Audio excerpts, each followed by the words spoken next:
আউযু বিল্লাহি মিনাশ শাইতানির রাজীম বিসমিল্লাহির রহমানির রহিম। ঐতিহ্যবাহী কবিতা খাতুন সরকারি বালিকা বিদ্যালয়ের আজকের এই অভিভাবক সমাবেশের সম্মানিত সহকর্মীবৃন্দ, সম্মানিত অভিভাবকবৃন্দ, অভিভাবিকাবৃন্দ, সম্মানিত শ্রেণী শিক্ষকবৃন্দ, প্রিয় শিক্ষার্থীবৃন্দ, প্রাক্তন ছাত্রী যারা আছেন সকলের প্রতি সালাম, আসসালামু আলাইকুম। হিন্দু যারা তাদের প্রতি আদাব। আসলে দীর্ঘ সময় ধরে আপনারা বক্তব্য শুনছেন, নিঃসন্দেহে আপনারা একটু একঘেয়েমি এসে গেছে এবং কিছু বিরক্তির ভাব এসে গেছে। এখন দুপুর, আপনারা এই সময় রান্না বান্নার কাজে ব্যস্ত থাকবেন। পারিবারিক একটা গুরুত্বপূর্ণ কাজ থেকে আপনাদেরকে আমরা আপনাদেরই জন্য কিছুটা আমাদেরও ব্যাপার আছে মিলে আপনাদেরকে আমরা নিয়ে এসেছি। এই জন্য যে আপনার মেয়েটা যেন সুসন্তান হয়, সুনাগরিক হয়, ভালো মানুষ হয়, সম্পদ হয়, সমাজের অ্যাসেট হয়। তো শিক্ষা প্রতিষ্ঠান মানে ছাত্র, শিক্ষক, অভিভাবক, এই তিনের সমন্বয়ে শিক্ষা সফল হয়। এর একটা যদি ঘাটতি থাকে, শিক্ষার ঘাটতি থেকে যায়। তো আপনারা যেহেতু অভিভাবক, আপনাদের সাথে নিয়মিত বৈঠক করা, মত বিনিময় করা কারিকুলামের মূল অংশ। এই জন্যই আপনাকে ডাকা। আমাদের 3 দিন ব্যাপী কর্মসূচি এই সপ্তাহ ছিল। আমরা সোমবার দিন ষষ্ঠ সপ্তম শ্রেণীর অভিভাবকের সাথে কথা বলেছি। মাশাআল্লাহ উপস্থিতি 95 ছিল। তারপরে মঙ্গলবার দিন হাটবার থাকায় আমরা বন্ধ দিয়ে বুধবার দিন গতকাল আমরা অষ্টম শ্রেণীর অভিভাবককে ডেকেছি। স্যার নিজেই বলেছেন যে 109 এর মধ্যে 106 জন উপস্থিত।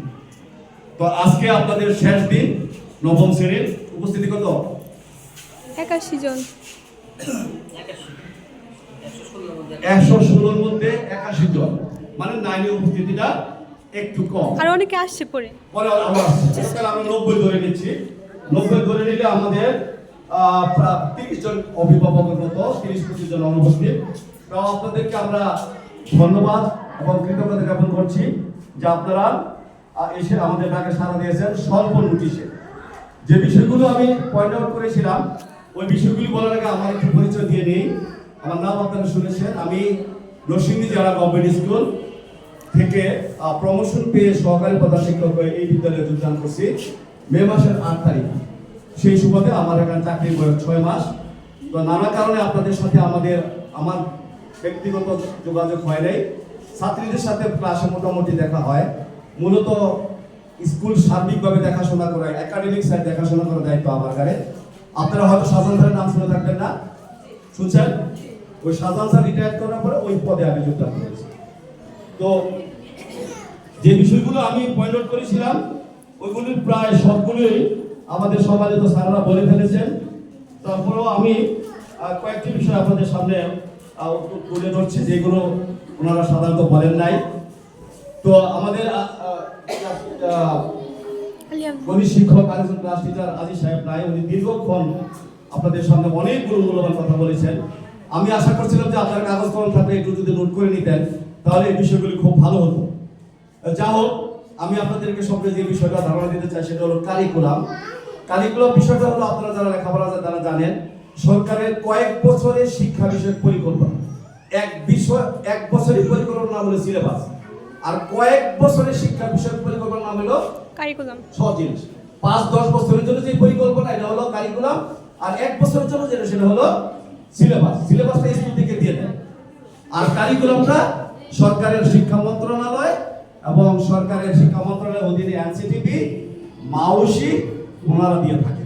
তো এই সরকার মানে আগের সরকার শেখ হাসিনা সরকার একটা কারিকুলাম দিয়েছিল। ওই কারিকুলামটা নানা কারণে ওখানে কিছু অসঙ্গতি ছিল। অভিভাবকরা বিভিন্ন মিডিয়াতে আপনাদের অসঙ্গতি আমরা জানিয়েছেন যে ওখানে পরীক্ষা নাই, কোনো মুখাস্তের কোনো বিষয় নাই, ছেলেমেয়েরা ইউটিউবে ঢুকে যাচ্ছে, তারা আরো নষ্ট হয়ে যাচ্ছে, ডিগবাজি শেখাচ্ছে, নাচ গান অভিনয় এগুলো শেখাচ্ছে ইত্যাদির ফলে এই 5ই আগস্টের এই বিপ্লবী সরকার, গণ অভ্যুত্থানের এই সরকার, ছাত্র জনতার সফল অভ্যুত্থানের এই সরকার নতুন এসে আগের কারিকুলামের প্রায় পুরো অংশটুকু অল্প একটু রেখে 70% বাদ দিয়ে দিয়েছে। আবার নতুন করে ওই 10-12 বছর আগের যে কারিকুলাম সেটা 70 আর এই সরকারের 30টা, এর মধ্যে কিছু অংশ আগেও ছিল, যা 10-20 রেখে 100 নম্বরের নতুন কারিকুলাম দিয়েছেন। এর মূল কথা হলো দুইটা অংশে বিভক্ত। 30টা নাম্বার হলো অ্যাসাইনমেন্ট, আপনারা সবাই জানেন। অ্যাসাইনমেন্ট আবার কয়েকটা বিভক্ত: শ্রেণীতে উপস্থিতি, শ্রেণীতে তার কাজ কেমন পারে, এবং শ্রেণীতে বাড়ির লেখা দিলে কেমন পারে, বলা দিলে কেমন পারে, তারপরে শ্রেণীতে প্রশ্ন উত্তর কেমন দিতে পারে, বাড়ি থেকে কি লিখে আনবে, এবং অ্যাসাইনমেন্ট একটা বিষয়, সবগুলি মিলিয়ে 30। এগুলো মোটামুটি যেভাবে হোক এগুলো যদি জমা দিতে পারে, আমরা 20 থেকে 30-এর মধ্যে ওদেরকে মার্কিং করে ফেলবো। এটা নিয়ে আপনাদের টেনশন করার কিছু নেই।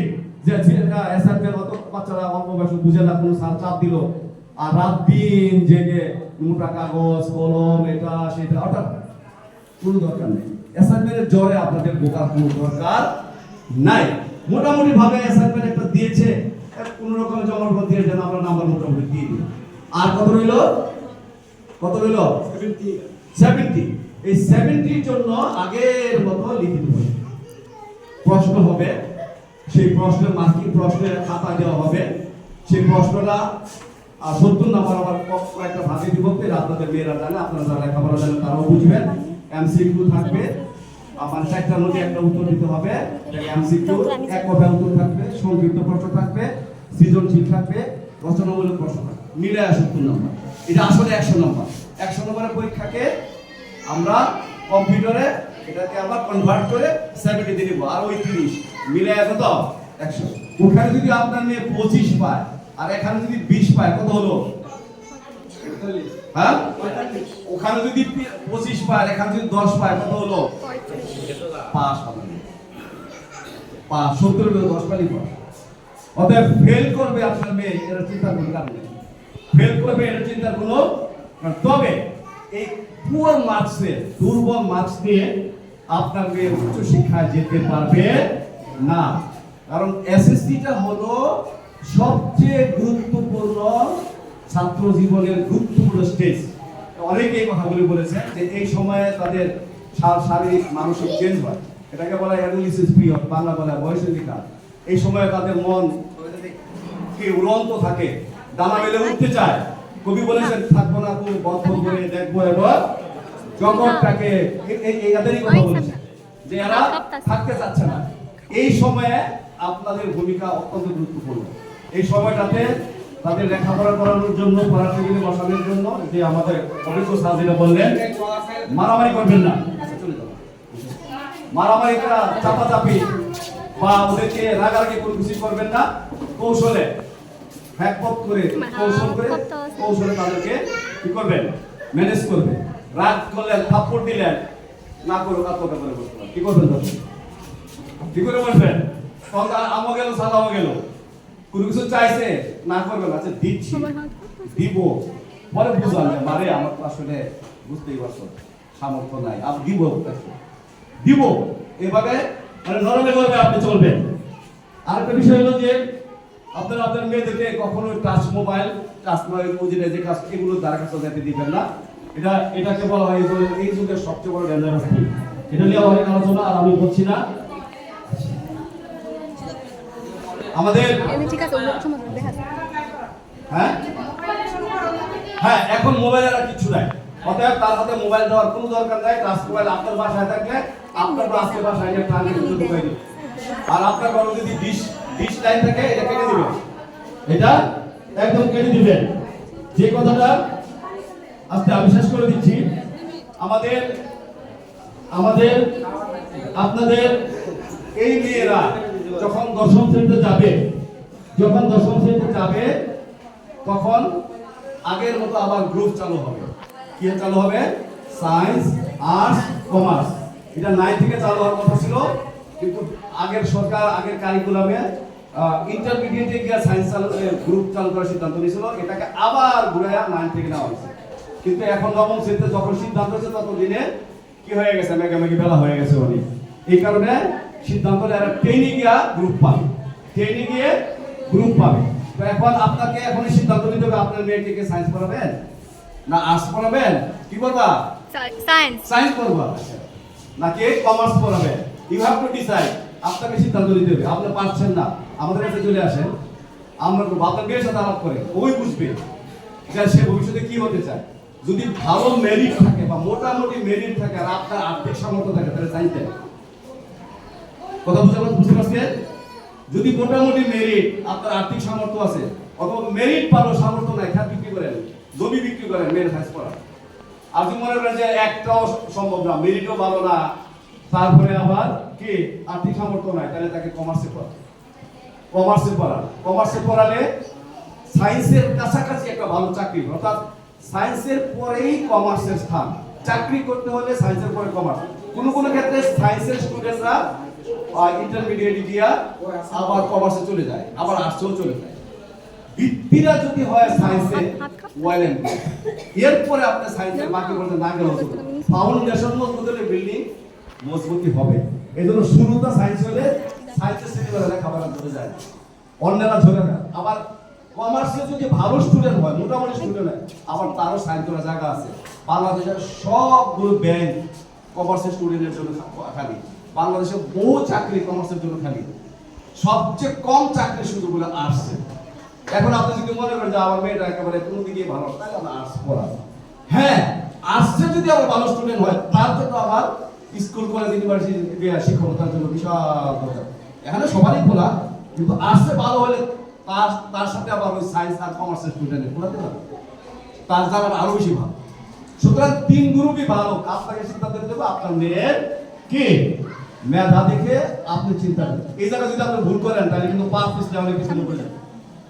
যদি আপনি মনে করেন যে আমার টাকাও আছে, আমার মেয়ে মেরিট না হলে কি আমি সায়েন্স পড়বো, ডাক্তার বানাবো, যে মেয়ে রক্ত দেখলে ভয় পায় আর ফিল করে তাকে জিনিস ডাক্তার দেন, তো স্কুল পড়া দৌড় দিবে না, ঠিক না? আবার অঙ্ক দেখলে এখানে মুখস্থ করে বসে অঙ্ক মুখস্থ করে তারা সায়েন্স দিল সমস্যা। গণিত যার ভালো এবং সহজেই কোন বিষয়টা তার ব্রেনে ক্যাচ করে তাকে সায়েন্স দেয়। যদি মোটামুটি ভালো তাহলে দিতে পারেন, কিন্তু 2 বছর আপনাকে দুনিয়ার সব কাজ ফেলে দিতে হবে। 2 বছর আপনাকে সব কাজ ফেলে দিয়ে পিছনে দূর হবে, তাই ভালো। আচ্ছা, তো আমি আর কথা বাড়াচ্ছি না।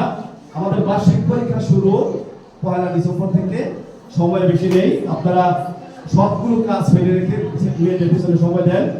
আমাদের স্যাররা বলে গেছেন আমাদের এখানে 28 জন এক অত্যন্ত দক্ষ, সুশিক্ষিত, ওভার কোয়ালিফাইড, নিবেদিত প্রাণ এবং সৎ শিক্ষক আছে, যেটা আপনাদের পুরো কিশোরগঞ্জ জেলায় আছে কিনা আমার সন্দেহ। এত ভালো শিক্ষক, এত বেশি ক্লাস আসলেই কোথাও হয়। আমরা রাতে মিটিং করি, মেয়েদেরকে 4 ঘন্টা ছুটি দিয়ে মিটিং করি না, রাতে মিটিং করি 11টা পর্যন্ত।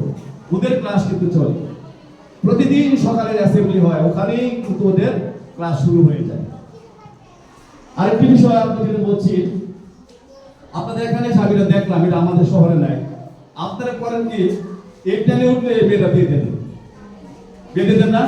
কিন্তু বোঝা হয়ে যায় আপনাদের, হ্যাঁ বোঝা হয়ে যায় বিয়ে দেখে, হ্যাঁ যুগ কাল ভালো না, যুগ কাল ভালো থাকে। শুধু আরেকজনকে বলে তো কেন বিয়ে দেন, ম্যাডাম বলেন কেন বিয়ে দেন? হ্যাঁ বলেন বিয়ে দেন কে? খাওয়াতে পারেন না?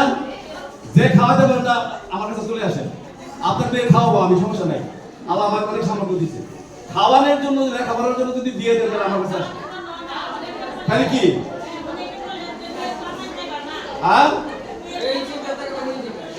এটা সম্পূর্ণ ভুল।